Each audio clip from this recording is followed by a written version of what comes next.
하나님이 이르시되 땅은 생물을 그 종류대로 내되 가축과 기는 것과 땅의 짐승을 종류대로 내라 하시니 그대로 되니라. 하나님이 땅의 짐승을 그 종류대로, 가축을 그 종류대로, 땅에 기는 모든 것을 그 종류대로 만드시니 하나님이 보시기에 좋았더라. 하나님이 이르시되 우리의 형상을 따라 우리의 모양대로 우리가 사람을 만들고 그들로 바다의 물고기와 하늘의 새와 가축과 온 땅과 땅에 기는 모든 것을 다스리게 하자 하시고, 하나님이 자기 형상 곧 하나님의 형상대로 사람을 창조하시되 남자와 여자를 창조하시고, 하나님이 그들에게 복을 주시며 하나님이 그들에게 이르시되 생육하고 번성하여 땅에 충만하라. 땅을 정복하라. 바다의 물고기와 하늘의 새와 땅에 움직이는 모든 생물을 다스리라 하시니라.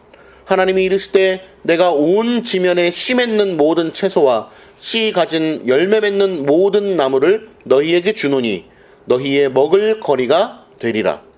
또 땅의 모든 짐승과 하늘의 모든 새와 생명이 있어 땅에 기는 모든 것에게는 내가 모든 푸른 풀을 먹을 거리로 주노라 하시니 그대로 되니라. 하나님이 지으신 그 모든 것을 보시니 보시기에 심히 좋았더라. 저녁이 되고 아침이 되니 이는 6째 날이니라. 아멘.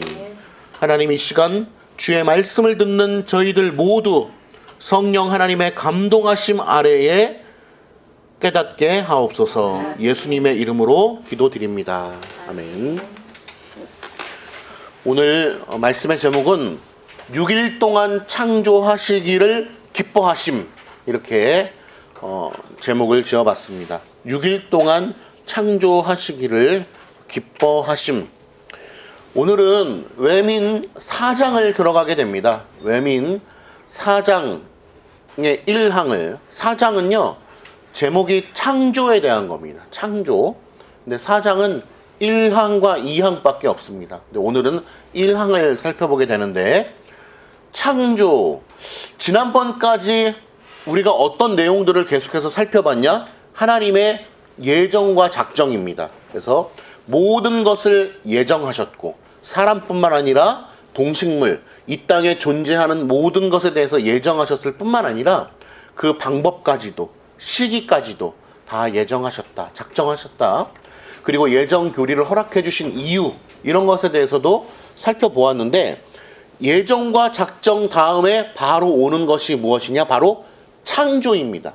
왜 그러냐면 하나님께서는 예정과 작정을 어떠한 사건을 통해서 극명하게 드러내 주시는가? 바로 창조와 섭리를 통하여서 하나님의 예정과 작정에 대한 교리를 이 땅 가운데 극명하게 우리에게 보여주시기 때문입니다. 그래서 창조에 대해서 우리가 살펴보는 것은 대단히 중요하다. 사도신경에도 보면은 첫머리에 그 창조에 대해서 언급을 하고 있죠. 그래서 창조하면은 우리가 사도신경 강의할 때도 여러 번 말씀드렸지만 여러 가지가 중요한 게 있어요. 하나님께서 창조하신 것을 믿지 않는 사람이 어디 있어요? 라고 얘기하지만 창조 관련해서도 여러 가지 교리들, 가설들, 그리고 그릇된 견해들이 많이 있는데, 많은 사람들이 그릇된 견해를 갖는 것이 뭐 그렇게 대단한 거예요? 뭐 천국 가면 되는 거 아니에요? 라고 얘기하지만 성경을 알아가는 데 있어서 그릇된 견해를 갖는 것은 대단히 위험한 것이다. 그렇기 때문에 이 기독교 역사, 수천 년의 역사 가운데 그릇된 신학적 의견들을 쳐내고 이단으로 지정하고, 그런 것은 절대로 가져서는 안 되는 신앙관이라고 하는 것을 계속해서 역사를 통하여, 신앙 고백서를 통하여, 또 신조를 통하여, 역사적 회의를 통하여 그런 것들을 규정해 왔죠. 그래서 그런 역사적 배경들이 있다는 사실, 그리고 지금도 역시 우리는 이 역사 가운데 살아가면서 그릇된 의견들을 계속해서 배제하면서 순수한 교리를 유지해 나가는데 최선을 다해야 한다는 사실을 인지하면서 오늘 외민을 함께 말씀을 나눠보도록 하려고 합니다. 본문을 함께 같이 읽어보겠습니다. 1항 시작.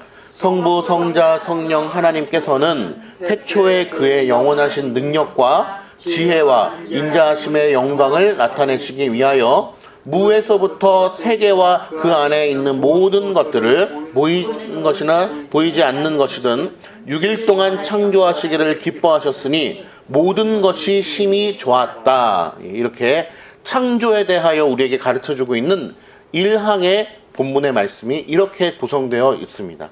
그래서 한 문장 한 문장 뜯으면서 한번 살펴보려고 하는데요. 도입 보시면은 이런 내용이 있습니다. 첫 번째는 방금 말씀드렸던 하나님의 작정과 예정은 창조와 섭리를 통해서 극명하게 드러난다라는 거예요. 그렇죠. 이 세상에 나타나지는 내용들이 결국 창조서부터 시작해서 이 땅의 모든 역사는 섭리를 통해서 이루어지기 때문에, 그래서 우리 성도님들은 섭리 하면은 섭리는 이퀄 뭐죠? 딱 나와야 되는데 그 말이 무슨 말이냐? 기억하실 수 있어요? 작정의 실행. 하나님께서 작정을 애초부터 정하신 것을 실행하시는 과정이 바로 이 땅의 역사의 시간의 흐름의 섭리인 거예요. 그래서 섭리는 곧 뭐다? 작정의 실행이다. 이렇게 좀 외워주시면 6954처럼 외워주시면 좋을 것 같아요. 섭리는 작정의 실행이다. 이렇게 하나님께서 작정을 실행하시는 것이지만 인간의 의지를 침해하신다 안 하신다? 안 하신다. 그럼 어떠한 방식으로 안 하냐? 그거는 우리가 몰라요. 그거는 신비로운 하나님의 섭리의 능력이신 거예요. 이거를 할 수 있는 존재는 하나님밖에 안 계세요. 인간의 의지를 침해하지 않으시는 상태에서 하나님의 작정을 온전히 실행하시는 거예요. 그러면 어떻게 우리 인간의 생각에는 이게 상충될 수밖에 없잖아요. 그럼에도 불구하고 이것을 구구단처럼 받아들이셔야 돼요. 섭리는 작정을 실행하시는 건데 인간의 의지를 침해하지 않으시면서 하나님의 정하셨던 계획을 실행하시는구나. 놀라운 하나님의 능력인 것입니다.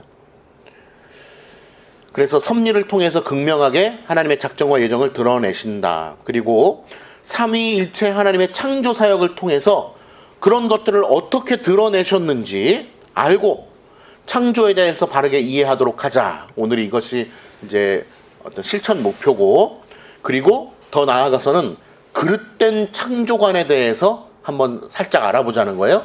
현대과학 혹은 현대신학들은, 자유주의 신학들은 하나님의 창조에 대해서 믿긴 믿되 어떠한 그릇된 방식으로 그걸 믿으려고 하는지 이걸 좀 알아야 돼요. 그래서 예수 그리스도를 믿는다라고 하면은 아마 굉장히 믿는 사람들이 많을 거예요. 그러나 예수 그리스도의 무엇에 대해서 믿느냐, 또 무엇에 대해서 어떠한 방식으로 믿느냐, 무엇을 믿느냐, 이런 것들을 따져보게 된다면은 우리가 순수한 교리를 지켜나가는 데 있어서 굉장히 중요한 것들이 있다. 그릇된 창조관에는 여러 가지가 있는데 한번 살짝 언급해봐 드려볼게요. 첫 번째는 무에서 유를 창조했다고 우린 믿잖아요. 그래서 그 무에서 유를 창조했다라는 말은 굉장히 중요한 말이에요. 창조관을 이해하는 데 있어서. 그러니까 오늘 이 1항에도 또 나와 있어요. 무에서부터 지으셨다. 이거는 사도신경 강해에도 나오고 성경 전반에 걸쳐서 우리에게 교육하고 있는 말이에요. 그래서 정통 신학을 따르는 우리 성도님들은 하나님께서 천지를 창조하실 때 무에서 유를 창조하셨다라는 말을 말 그대로 받아들이셔야 돼요. 무. 근데 문제는 이제 무가 뭐냐, 이 개념이 또 서로 다른 거예요. 그래서 현대 신학들은 무에서 유를 창조한 게 아니고 무는 무라고 얘기를 하지만 이 땅에 그 어떤 먼지와 같은 재료는 우주 안에 떠다니고 있었지 않냐. 그 재료들이 샥 이렇게 모아져 가지고 지구가 되고 태양이 되고 하지 않았겠느냐라고 하는 정도의 이해를 하고 있는 거예요. 그게 뭐냐면 결국 인간의 1%를 포기하지 못하는 거예요. 두 번째는 창조를 하시긴 하시되 삼위일체 하나님이 하신 게 아니고 성부가 하셨다라는 거예요.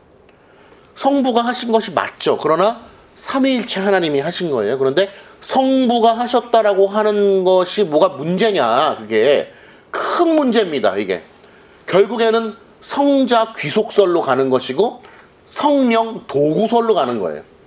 그러니까 자꾸 성령 집회하는 거고, 성령이여 오시옵소서, 성령 받아라, 이렇게 되는 거예요.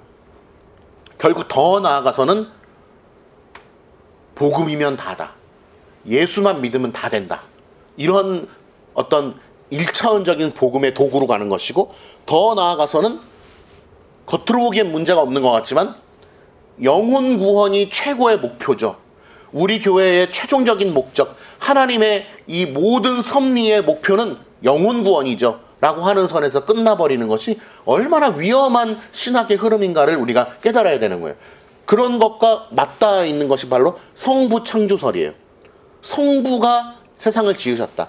예수 그리스도는 돕는 역할이었지, 성령님은 그것을, 그 명령을 행하는 능력이시지 라고 하는 차원에서 받아들이면 결국 성령님은 그냥 부려지는 도구, 굉장히 가장 낮은 비서, 성자는 귀속설 혹은 유한설, 성자도 하나님이시만 성부보다는 좀 부족한, 이런 것이 얼마나 결국엔 기독교 신앙이 아니게끔 만드는가에 대한 위험성을 우리가 알아야 되는 것입니다. 세 번째는 이런 그릇된 게 있어요.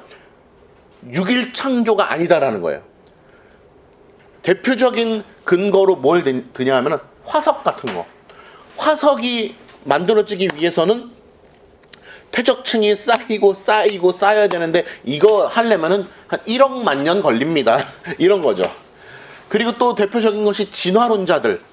진화가 되기 위해서는 이게 뭐 수만 년 걸린다. 그러니까 지구가 태어난 지는 한 수만 년 된다. 여러분 생각해 보세요. 만 년이라고 하는 게 그게 어떤 세월이에요.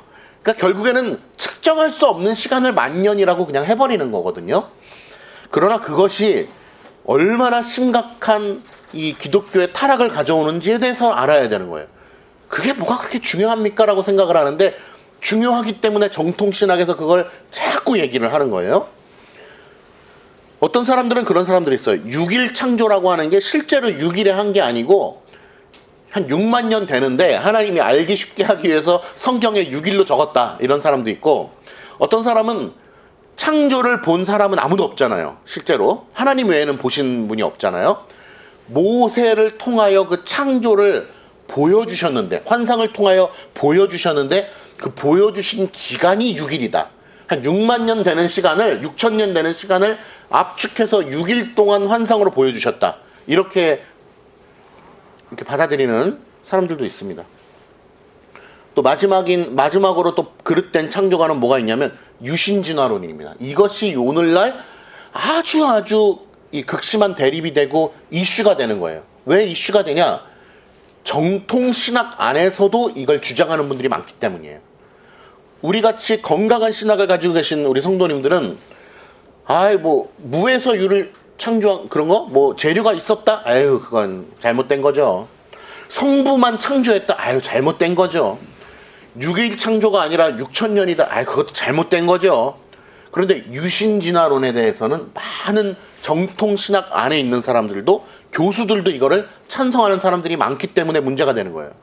유신진화론이라고 하는 것은 하나님께서 창조하신 게 맞다. 그런데 하나님께서 창조하신 것이 어떤 알고리즘, 어떤 이 사회의 우주 만물의 시스템을 이렇게 세팅해 놓으시고서 알아서 돌아가면서 사회가 변하는 거예요. 지구가 퇴적층이 변하고, 그러니까 이 유신진화론을 주장하는 사람들은 자연스럽게 뭘 주장할 수밖에 없냐면 6일 만에 모든 게 완성될 수 있는 게 아니고 사실은 몇천 년이 되는 건데 하나님께서 그 몇천 년 동안 창조하신 것을 성경에 압축해서 우리에게 말씀해 주시는 거다. 이 방향으로 갈 수밖에 없는 거예요. 그러니까 제가 짧은 시간에 말씀을 드리니까 사실 유신진화론이 곧 이렇게 가게 됩니다.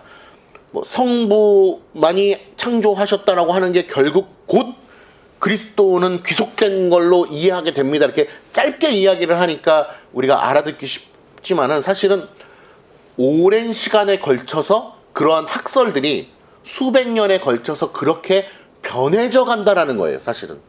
근데 그걸 제가 짧게 얘기하니까 이제 굉장히 간단해 보이지만 처음에는 그런 것들을 부정하지 않는단 말이에요. 근데 결국 유신진화론이라고 하는 것은 하나님의 존재를 믿고 하나님의 창조를 믿고 하나님의 절대 주권을 믿지만 하나님의 절대 주권 아래에서 진화해 간다는 거예요. 마치 사람이 추운 지방에 살면은 지방이 좀 두꺼워지면서 이 몸이 그걸 견딜 수 있는 것처럼 몸이 좀 이렇게 적응해 가듯이 결국 변해간다. 돌연변이도 나오지 않냐 이러면서 이제 그런 유전학적인 그런 최근에 많이 배우신 분들이 그걸 주장하는데 그것이 그릇된 것이다라고 하는 것은 이제 아마 정통 신학에서 꾸준히 이야기한다라는 것을 우리가 일단 좀 알고 시작하면 좋겠다 싶습니다. 자, 첫 번째 본론을 말씀드리려고 합니다.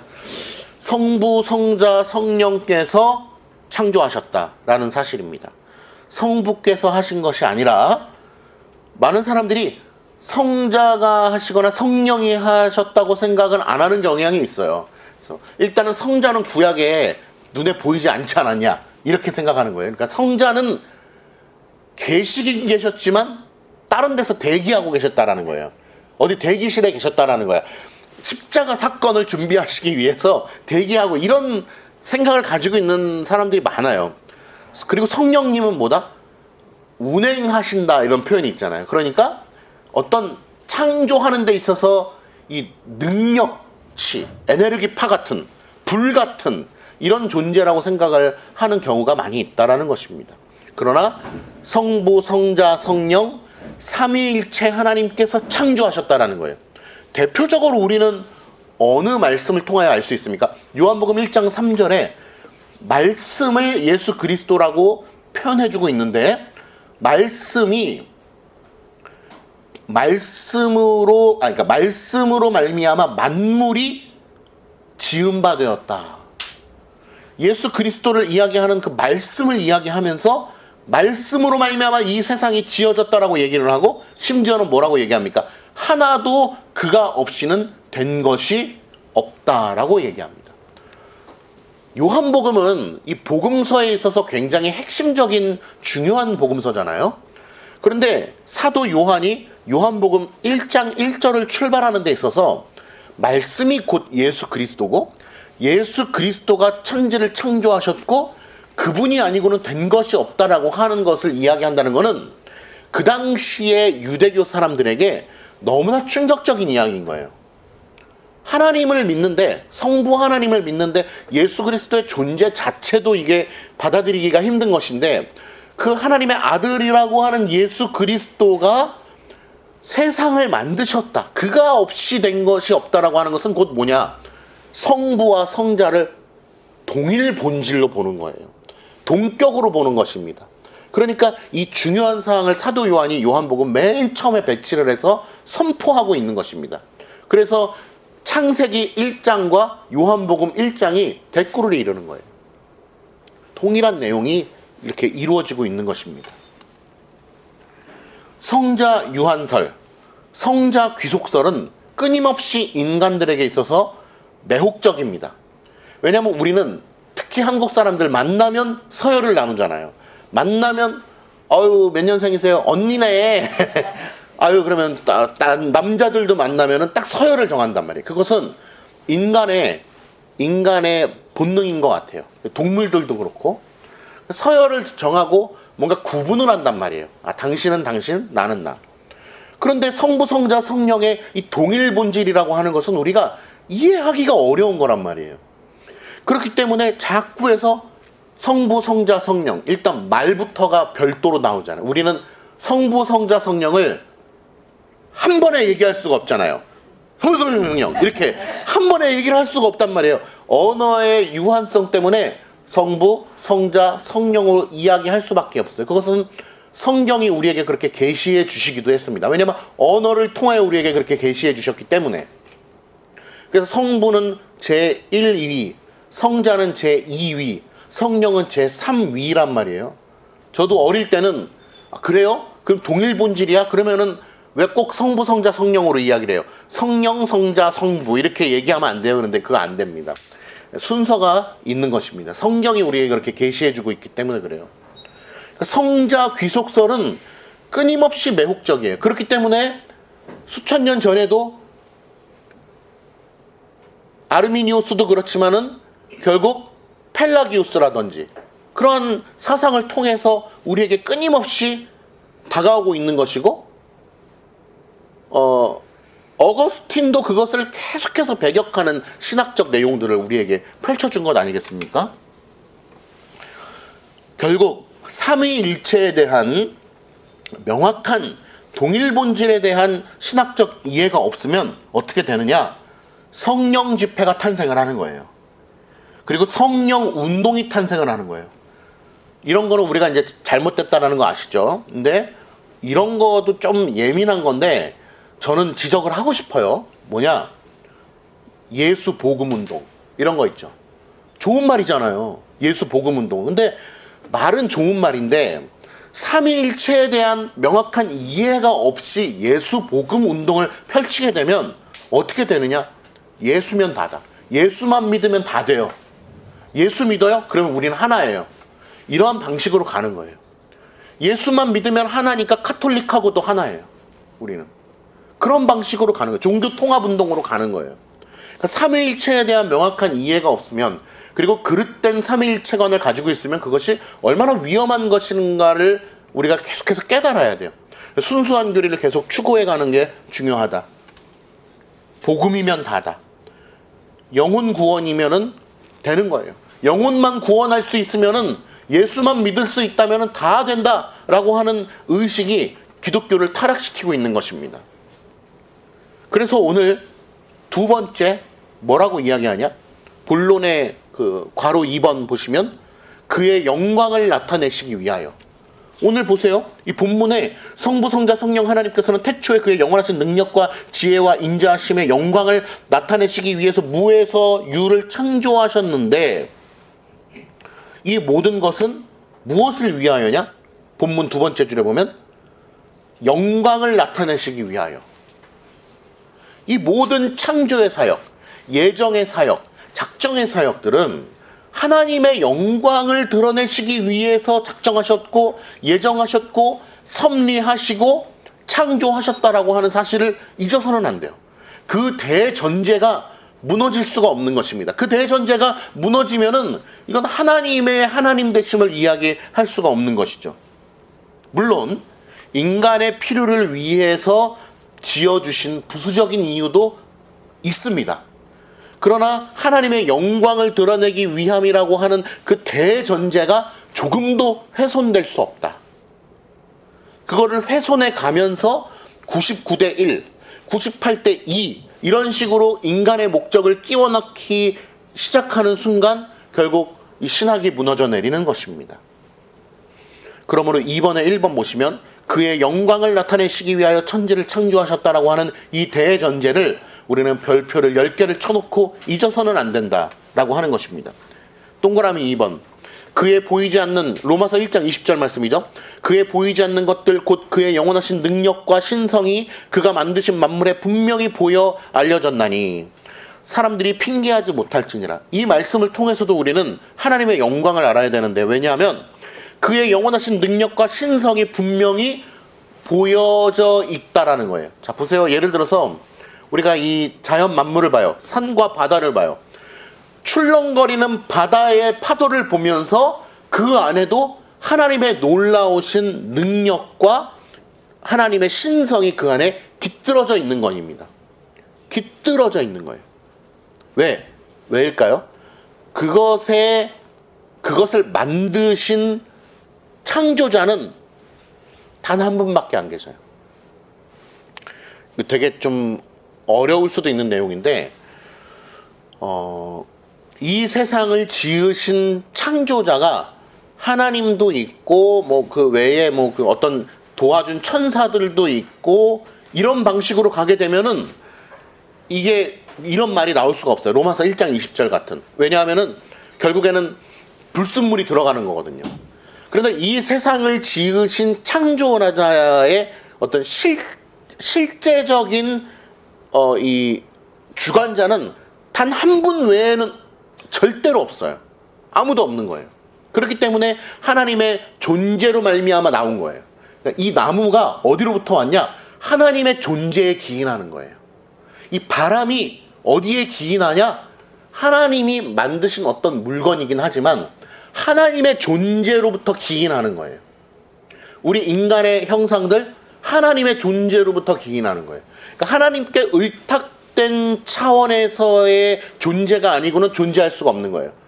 사람뿐만 아니라 이 자연 만물도 마찬가지예요. 이 지구, 온 우주 마찬가지로 하나님 앞에 의존된 상태에서의 그 존재가 아니면 존재할 수가 없는 것이죠. 하나님 손끝에서 보호하심이 아니고는 이 우주 만물이 지구가 우주 위에 떠 있을 수가 없는 것이죠. 그러한 차원에서 핑계하지 못한다는 것이고, 그러한 차원에서 하나님의 능력이 다 깃들여져 있기 때문에 이 자연 만물도 하나님의 영광을 드러내고 있는 거예요. 그리고 채은이는 도마뱀을 보면서도 하나님이 어떻게 이렇게 도마뱀을 만드셨냐. 장지 도마뱀 보면은 이 앞발 뒷발에 보면은 발가락 같은 게 이렇게 3개가 있잖아. 그죠? 야, 하나님이 어떻게 이걸 이렇게 만드셨냐. 하나님의 신성이 깃들여져 있구나. 하나님이 놀랍게 만드셨구나. 그러면서 우리는 도마뱀을 보면서도 하나님의 놀라우심을 깨닫는 거예요. 이 세상 모든 만물을 보면서도 우리는 그런 것이죠. 그래서 칼빈이 그렇게 고백했잖아요. 나는 눈을 뜰 때마다 하나님을 배운다. 나무를 보면서 하나님을 뵙는다는 거예요. 이게 얼마나 멋진 시적인 표현이에요. 우리는 그러한 시를 이해할 수 있는 하나님의 자녀인 줄 믿습니다. 세상 사람들은 그걸 이해를 못해요. 어떻게 나무를 보면서, 바다를 보면서 하나님을 뵌다고 할 수 있지? 범신론 아니야? 하나님이 다 깃들어져 있다라고 하는 건 범신론이잖아. 이렇게 이야기하지만 우리는 그런 차원이 아니죠.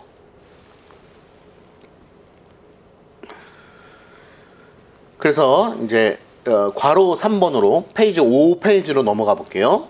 무에서부터 세계와 그 안에 있는 모든 것들을 지으셨다라는 것입니다. 무라고 하는 것은 인간은 상상할 수 없는 거죠. 왜냐하면은 인간은 기껏해야 무라고 하면 우주의 진공 상태, 아무것도 없는 상태. 요 공기 안에다가 박스를 만들어 놓으면 이 박스 안에는 무잖아 라고 생각하지만 그렇지 않죠. 무라고 하는 것은 무엇입니까? 공간 자체가 없는 것이죠. 그러니까 우주의 3차원이라고 하는 공간 자체가 없는 거고 4차원의 시간도 없는 거죠. 왜? 시간이라는 게 없으니까. 생각 속에 관념은 있을 수 있잖아요. 아니요. 생각이라는 그 관념 자체가 없는 거예요. 빛도 없어요. 공간도 없어요. 생각도 없어요. 개념이라는 게 없어요. 공기도 없어요. 산소도 없어요. 불도 없어요. 물도 없어요. 바람이 없어요. 존재라는 것 그 자체가 없는 상태. 우리는 그러면 그래도 뭐 우주 공간은 있지 않았겠냐? 아니요. 존재라는 것 자체가 없는 상태를 무라고 하는 거예요. 그러면은 아무것도 없는 무의 상태에서 홀로 계신 분이 누구냐? 하나님이시다. 하나님만이 무의 상태에서 존재하실 수 있는 분이에요. 하나님만이 시간이 없어도 존재하실 수 있는 분이고, 하나님만이 우주라는 공간이 없어도 존재하실 수 있는 분이에요. 하나님만이 어떠한 상대방, 어떤 이 환경으로부터 간섭을 받지 않으실 수 있는 분이에요. 이 땅의 모든 존재는 환경에 간섭을 받지 않을 수가 없죠. 인간도 환경에 간섭을 받잖아요. 그러니까 시간 속에서 점점점 늙어가는 것이고 소멸해가는 것이죠. 그러나 하나님만이 간섭을 받지 않는 홀로 자유로우신 독립적인 분이시라고 하는 것을 우리가 기억을 해야 돼요. 근데 이게 생각하기가 참 어려워요. 왜냐하면 우리는 이거를 이 관념 속에서만 깨달아야 되는 것이지만, 그러나 다시 한번 말씀드립니다. 이러한 것을 깨달을 수 있는 것은 믿음의 영역입니다. 하나님께서 깨닫게 해 주셔야만 그렇구나, 하나님만이 독립적이실 수 있는 분이시구나 라고 하는 게 이해가 되는 거예요. 하나님께서 은혜를 주시는 자는 우리 7살 로운이도 이걸 깨닫게 되는 거고, 하나님께서 은혜를 주시지 않는 자는 하버드 박사가 와도 이걸 깨닫지 못하는 거예요. 그것을 분명히 알아야 돼요. 홀로 독립적으로 존재하시는 하나님께서 태초에 천지를 창조하셨다. 그래서 창세기 1장 1절은 이 내용으로부터 출발을 하는 거예요. 이 내용으로부터. 그러니까 계속해서 신앙 고백서와 많은 요리문답들이 무에서 유를 창조했다라고 하는 것을 강조하는 거예요. 많은 이단들이 무에서 유를 창조한 게 아니라고 이야기를 하거든요. 재료는 있었겠지. 이걸 얘기해 보세요. 받아들이지 못하는 기독교인들이 태반입니다. 6페이지 넘어가 보면 이 세상은 창조된 것이지 스스로 존재하는 것이 아니다 라고 하는 관념을 우리는 알아야 돼요. 나무 한 조각이라도 하나님께 의탁된 차원에서 존재하는 것이지 스스로 존재할 수가 없다라는 거예요. 바다, 물, 공기, 아니요, 이 3차원의 이 세계 자체가, 4차원의 세계 자체가, 우주 공간 자체가 하나님께 의존된 상태로 존재할 수 있는 것이다. 그러나 세상의 과학은 이 반대로 끊임없이 말하는 거예요. 세상의 과학이라고 하는 것은 제가 다음 줄에도 나왔지만 사실은요, 이 과학은 하나님의 성경의 말씀과 대치될 수가 없어요. 원래 진짜 과학은. 그래서 진짜 순수 과학은 다 하나님의 진리의 질서와 맞아 들어가죠. 예를 들면 인간은 누구나 죽는다라고 하는 이 과학적 진리는 성경의 말씀 속에 귀속되는 거죠. 예를 들면 엔트로피의 법칙, 누구나 다 망가져가고 있잖아요. 소멸을 향해서 가고 있잖아요. 성경의 질서와 맞아떨어지죠. 누구나 다 죽음을 향해 가고 있는 거예요. 누구나 다 늙어가고 있어요. 나이가 들수록 피부가 탱탱해지는 사람은 없어요, 세상에. 나이가 들수록 이 장기가 점점 더 건강해지고 애기처럼 되는 사람은 세상에 없잖아요. 점점 더 망가져가고 있는 거예요. 성경의 법칙 속에 귀속되죠.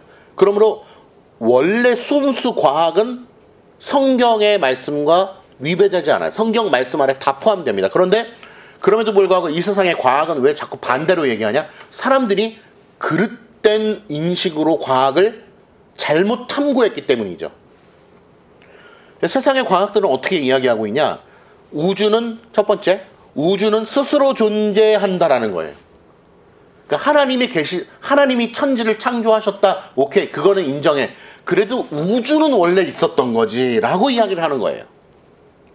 하나님도 우주 속에서 계신 분이지, 하나님도 우주의 어떤 먼지들을 모아서 지구를 만드신 거지, 이렇게 이야기를 하는 거예요. 그리고 우주가 스스로 존재한다라고 여기고 그것이 영원하다라고 믿어요. 사람들은 우주라는 공간 자체가.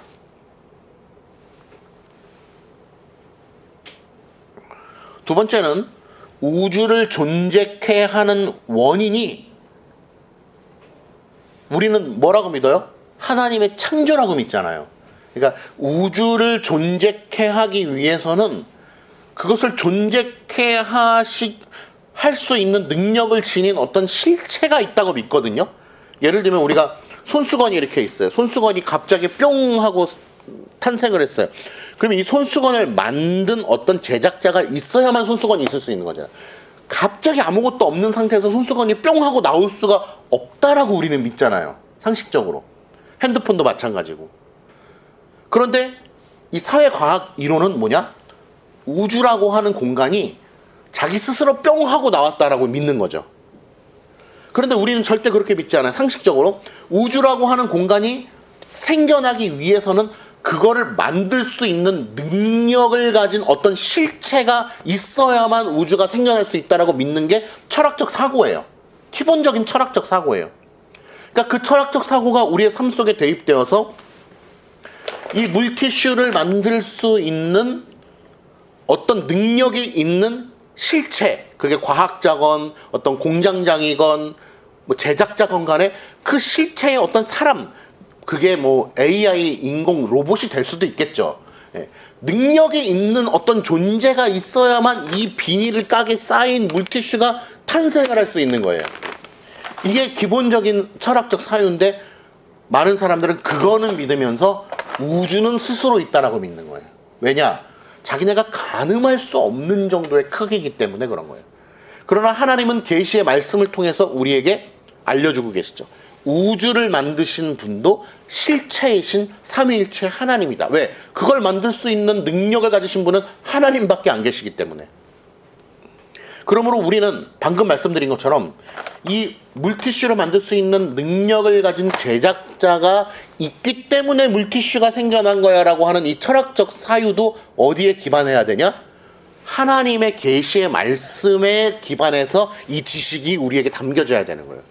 그런데 계시의 말씀에 기반해서 이 지식을 갖지 않은 사람들은 이거는 믿는데 우주는 믿지 않는 거예요. 그런 어불성설이 일어나는 것입니다. 그래서 그 사람들의 특징은 뭐냐? 무에서 창조되었다라는 것을 반대하는 거예요. 그거는 있을 수 없는 일이지. 이게 얼마나 어리석은 일이에요. 세 번째로는 이렇게 사회과학은 그릇된 생각을 가지고 있습니다.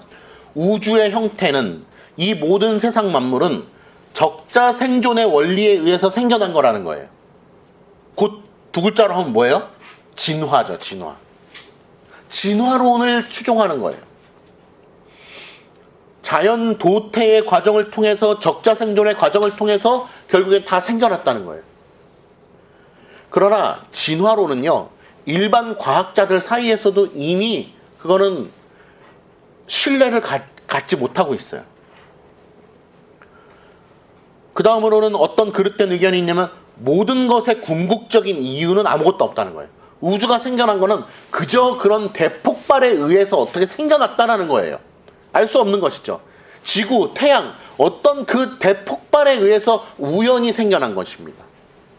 그러니까 이 손수건이 우연히 그냥 띡 하고 생겨났다고 믿는 것과 같은 것이죠. 그러니 우리는 이 사회과학적 이론을 우리는 신봉하지 말아야 되지 않겠습니까? 하나님의 계시의 말씀으로부터 온 것을 신뢰해야 되지 않겠습니까?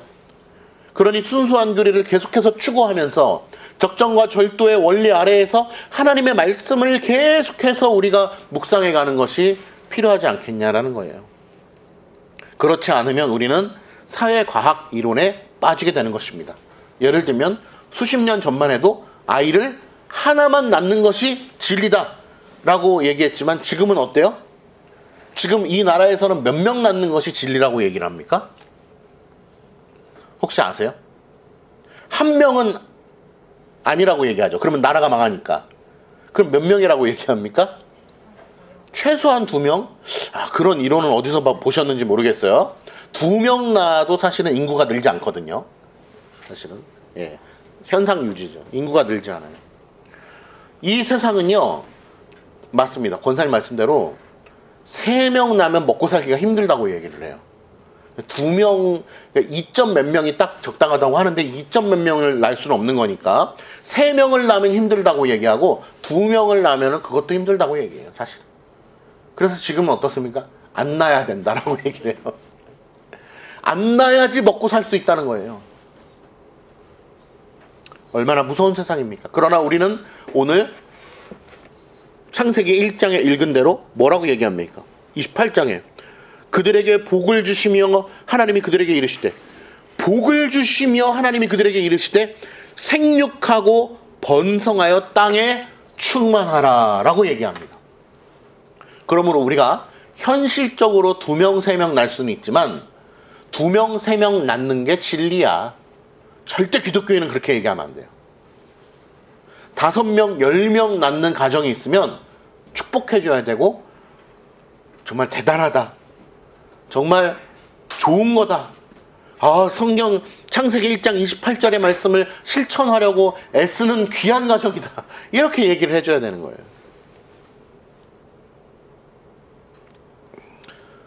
그래서 저는 28절 말씀을 보면서 복을 주시면서 말씀하셨는데 생육하게 번성하여 땅에 충만하라 그러셨거든요.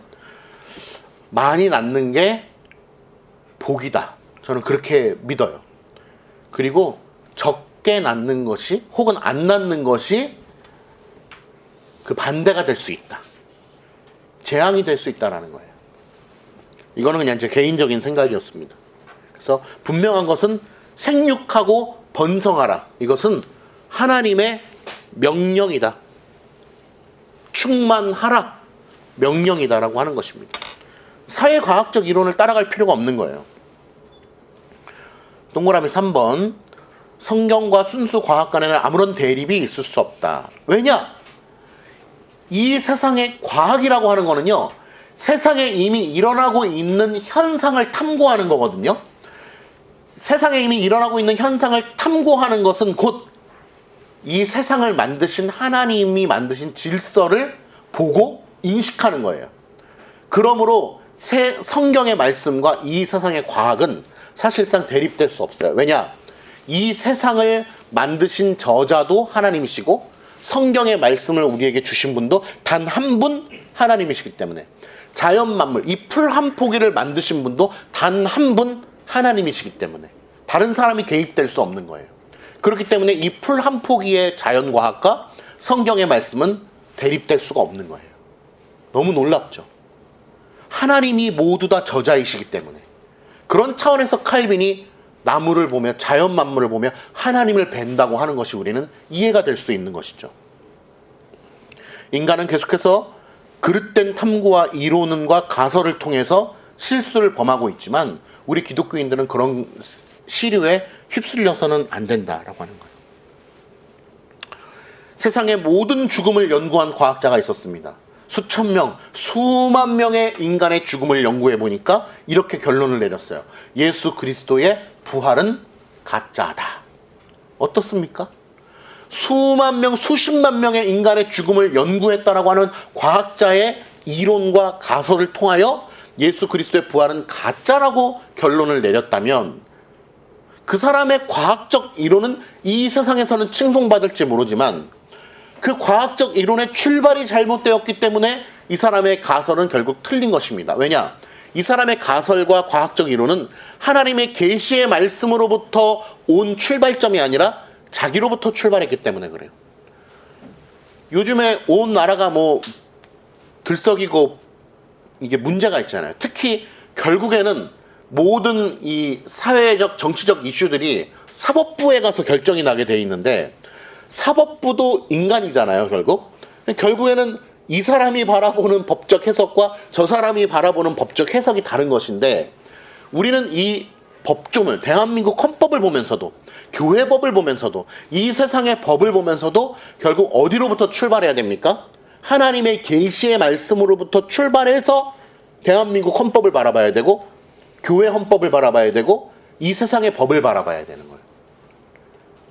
계시의 말씀으로부터 출발된 법이어야 돼요.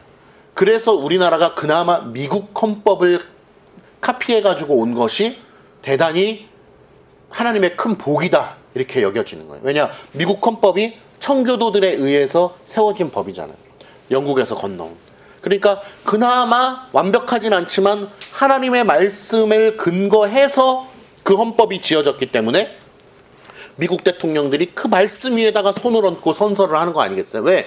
자기네 헌법이 성경으로부터 나왔다라는 것을 인정하는 거예요. 그러니까 너무나 귀한 거죠. 우리나라도 재헌국회가 일어날 때 기도로부터 출발했다는 것. 이승만 의장이 하나님의 은혜가 아니고는 우리 대한민국이 세워질 수 없었다는 것을 인정하는 거예요. 이게 얼마나 대단한 거예요. 우리나라도 어떻게 보면은 미국의 헌법을 따옴으로써 성경으로부터 기인된 헌법 속에서 세워진 나라인 거예요. 참 복을 받은 나라죠. 말씀의 결론을 맺겠습니다. 하나님의 창조에 대해서 바르게 이해하는 것이 참 중요하다.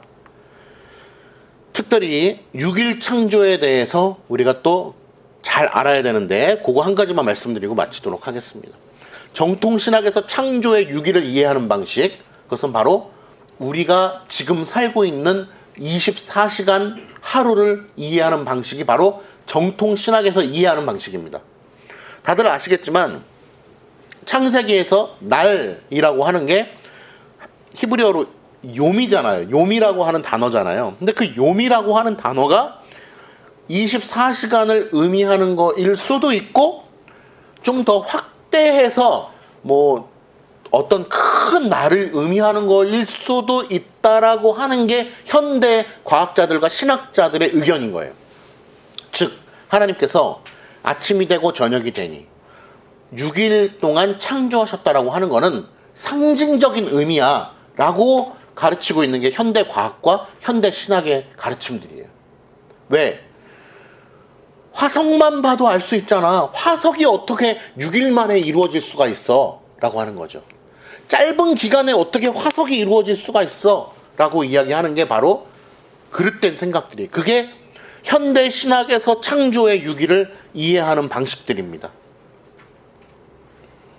그래서 그릇된 6일관을 가지고 있는 사람들이 주장하는 게 뭐냐면은 오래된 지구론이에요.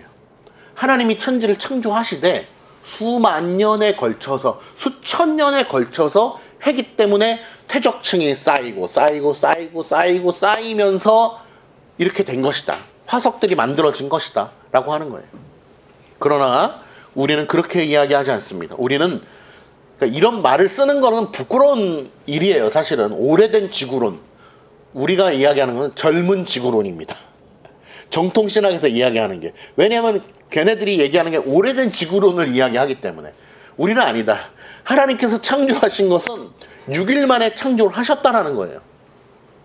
그러나 화석은 그럼 어떻게 설명할 수 있냐라고 하는 반문에, 화석은 노아 홍수 때만 봐도 알 수 있는 거예요. 노아 홍수 때는 홍수가 지구 전체를 덮었다라고 이야기를 하거든요. 지구 전체를 덮어서 정말 말로 할 수 없는 그 풍파와 이 땅의 지각 변동을 통해서 단시간 내에 퇴적층이 이루어질 수 있다는 거예요. 그런 것을 우리는 과학적으로도 증명해내는 것이죠. 그러나 우리는 제가 한 몇 달 전에도 말씀드렸듯이 과학적으로 성경의 이론을 증명하려는 데 집착하면 안 됩니다. 그거는 믿지 않는 사람들과 중립적인 입장에서 출발을 해보자라고 하는 우를 범하는 거예요. 하나님의 능력을 믿어야 돼요, 우리는. 그러므로 화석에 대한 것도 결국 하나님의 능력의 차원에서 우리는 믿는 것이다. 한 가지만 말씀드리면, 하나님께서는 아담을 창조하실 때 뱃속에 생명으로 창조하셨습니까? 성인으로 창조하셨습니까? 성인으로 창조하셨죠. 그러면 그 당시에 사과나무를 창조하셨다면 사과 씨앗을 창조하셨겠습니까? 나무를 창조하셨겠습니까? 나무를. 닭이 먼저냐 달걀이 먼저냐? 우리는 정답이 뭐예요? 닭이 먼저죠. 하나님의 창조의 질서에 근거해서 닭이 먼저인 거예요. 사과 씨앗을 야 아담아 네가 심어서 열매를 맺거라가 아니고 종류대로 있어라 라고 말씀하심으로 말미암아 모든 나무가 과실대로 맺힌 거예요. 그냥 즉석에서.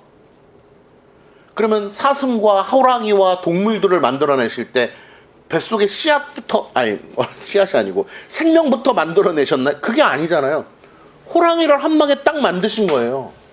사슴을 한 방에 딱 만드셨어요.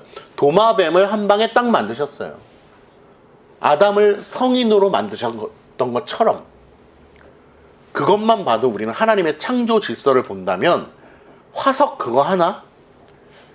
어떤 뭐 퇴적층? 그걸 가지고 자꾸 6만 년 이내 뭐 6천만 년 이내를 따질 필요가 없는 거예요. 하나님의 능력 아래 귀속되고 성경이 말하는 대로 우리는 믿으면 된다. 저희는 하나님의 능력과 그 섭리 아래서, 특별히 창조관 아래서 바른 신앙을 가짐으로 말미암아 순수한 교리를 잘 지켜가는 우리 모두가 되기를 축복합니다. 기도합니다.